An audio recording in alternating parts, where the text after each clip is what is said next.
Direção Segura, uma parceria da CBN Vitória com a Polícia Rodoviária Federal.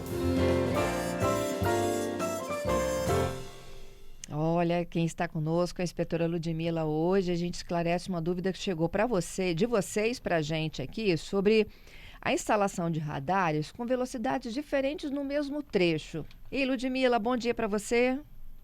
Bom dia, Fernanda. Bom dia aos nossos ouvintes, tudo bem? Tudo bem. Ludmila, isso é possível? O código prevê essa variação aí de velocidade no mesmo trecho? Sim, Fernanda, é possível porque, de acordo com o código, a gente sempre prega pela segurança viária. Então, a gente tem que avaliar qual tipo de via que a gente está tratando, se é uma via de trânsito rápido, se é uma via considerada arterial, colateral ou até mesmo local. Então, a gente tem uma mesma via, vamos dizer, é um exemplo clássico, né? A rodovia das Paneleiras, ela tem uma determinada velocidade. Quando ela chega ali na Fernando Ferrari, ela tem uma outra velocidade, e aí a gente consegue identificar aqui por que essa diferença, porque nós temos um trânsito em determinado local ali na rodovia das Paneleiras considerado rápido, então a gente tem ali 80 km por hora, e mais à frente, na Fernando Ferrari, próximo aos bairros de Goiabeiros e até mesmo ali na UFES, já chegando, a gente tem 60 quilômetros, né? Uhum. E por quê? Porque ali na reta do aeroporto a gente consegue ter uma fluidez maior, 3 vias, então a gente pode colocar 80 km por hora, que isso é seguro para a forma que a rodovia ali foi projetada. No entanto, quando a gente tem muitas interseções, cruzamentos em níveis, nós temos, por exemplo, o tráfego ali de pedestres, a gente precisa ter uma velocidade reduzida para garantir uma segurança. Por isso que próximo a Goiabeiras a gente tem uma velocidade, então, de 60 km por hora. Então, o que a gente precisa ter em mente? Sempre a segurança, tanto daqueles que estão trafegando como motoristas, condutores, como aqueles que estão no entorno, né? Pedestres e também pessoas utilizando hoje muito a bicicleta elétrica, então a gente tem que levar sempre em consideração isso. Uma coisa que muitas pessoas não sabem, Fernando, que é importante a gente frisar, que todo esse cálculo de velocidade, ele é feito de acordo com o quantitativo de veículos que passam naquela via. Então, se a gente tem um cálculo, esse cálculo, né, ele é feito de acordo com o número de veículos que trafegam e pelo número de vias que nós temos. Então, a gente sempre, o órgão local, o órgão que fiscaliza aquela via, ele vai fazer essa verificação e vai, então, se for necessário, reduzir a velocidade da via. Foi o que aconteceu, por exemplo, com a via da Terceira Ponte. Lembra que antes nós tínhamos 80 km por hora na Terceira Ponte? Sim. Com a mudança para 3 vias, 3 faixas, né, no caso, e uma faixa exclusiva para ônibus, e o fato das faixas serem reduzidas no seu tamanho, foi verificado a necessidade da redução de 80 para 70. Uhum. E isso garante uma segurança.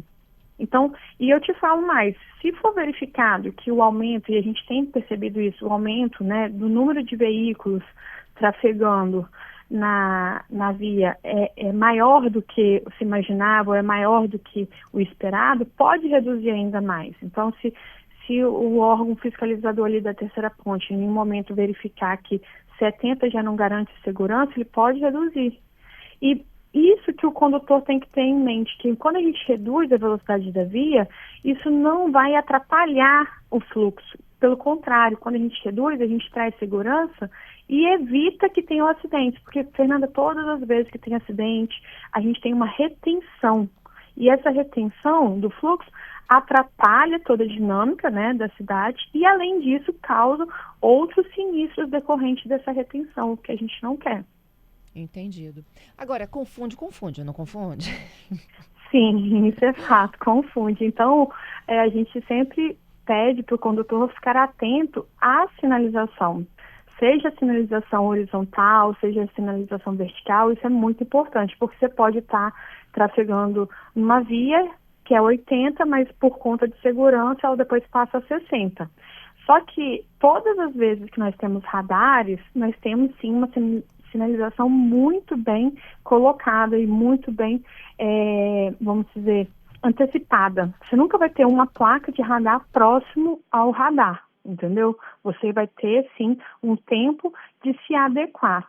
O que muitas rodovias agora têm colocado, e é uma projeção, são aquelas as rodovias, né, de trânsitos sempre quase na mesma velocidade. Então, a gente consegue fazer uma média de quanto aquele condutor ele está indo. Porque não é interessante, Fernanda, a gente está numa rodovia de 60, e aí o condutor sabe que tem um radar ali, aí ele vai e passa a 60, mas ele emprega uma velocidade para chegar a 120, porque mais 3 quilômetros vai ter um outro radar e ele freia novamente. Porque essas freadas, essa mudança drástica de velocidade pode também ocasionar um sinistro que a gente não quer. Entendido. Mas aí, olha só, as placas, elas chegam com essa informação com quanto tempo aí de distância, né? Para que as pessoas possam efetivamente se ajustar? Então, normalmente a gente tem uma velocidade, na verdade, uma distância considerável da placa para os radares. No mínimo, vai estar ali mais de 400 metros de distância, não vai estar menos do que isso, entendeu? Por quê? Porque o condutor ele vai se anteciper aquilo. E você também pode observar que além de ter o valor, a velocidade máxima permitida, vai ter também que aquela via ela é controlada por velocidades. Então, ela vai ter aquela previsão da placa falando que essa via está sendo monitorada, então você precisa ter uma adequação de velocidade. Então, é importante o condutor se ater a isso. Então, por exemplo, né, é muito comum a gente imaginar que rodovias sejam sempre a média, porque no Código de Trânsito estabelece isso, de 110 km por hora para automóveis. Mas você tem que verificar em qual rodovia que você está. Está numa rodovia que te dá condições disso? Por exemplo, a 101 nós temos condições em vários trechos, porque já são duplicados, porque não é um trecho tão sinuoso, porque é um trecho que foi pensado para empregar 110 km por hora. Por exemplo, a gente tem vários trechos, hoje no Mestre Álvaro, a gente pode empregar uma velocidade dessa sem problema, com segurança. No entanto, tem rodovias que a gente não consegue fazer isso. A 262, ela é uma rodovia, mas ela em vários trechos dela é 60 km por hora, por conta do seu traçado, por conta da sua forma, então, principalmente porque é pista simples, isso tem que ser levado em consideração. Entendi. Então, o condutor tem que ter muito cuidado. Tá, ficam 2 registrinhos rápidos aqui, porque nosso tempo acabou. Olha só, é o Guilherme. A via tem 60 quilômetros e aí ao longo do trecho a gente vai se deparando, né, com velocidades a 50, a sensação enquanto motorista é que é uma pegadinha, né? E o Leandro dizendo o seguinte, o problema é quando a via 40, as pessoas andam a 30 e o trânsito fica mais lento que se eu tivesse de bicicleta. Isso é verdade. Quando a via é 60, por exemplo, uma via arterial que é 60, como a Reta da Penha, ela é 60. Mas pode ter algum trecho que o órgão fiscalizador entenda que tem que andar reduzido, porque tem um fluxo maior de pedestres, é uma escola, então pode sim reduzir. E também a gente tem que lembrar, Fernando, muito bem colocado, se a via está lá falando que é 60, eu não posso andar, por exemplo, a 20, eu tenho que andar no mínimo a 30. Porque isso também atrapalha o trânsito, a fluidez do trânsito. Eu andar metade da velocidade da via. Então, eu não posso ser uma tartaruga, vamos dizer. Eu tenho que andar sempre de acordo com a velocidade compatível. Entendido. É isso. Muito obrigada, viu? De nada. Um ótimo dia para todos. Para você também. Até terça que vem. Até mais.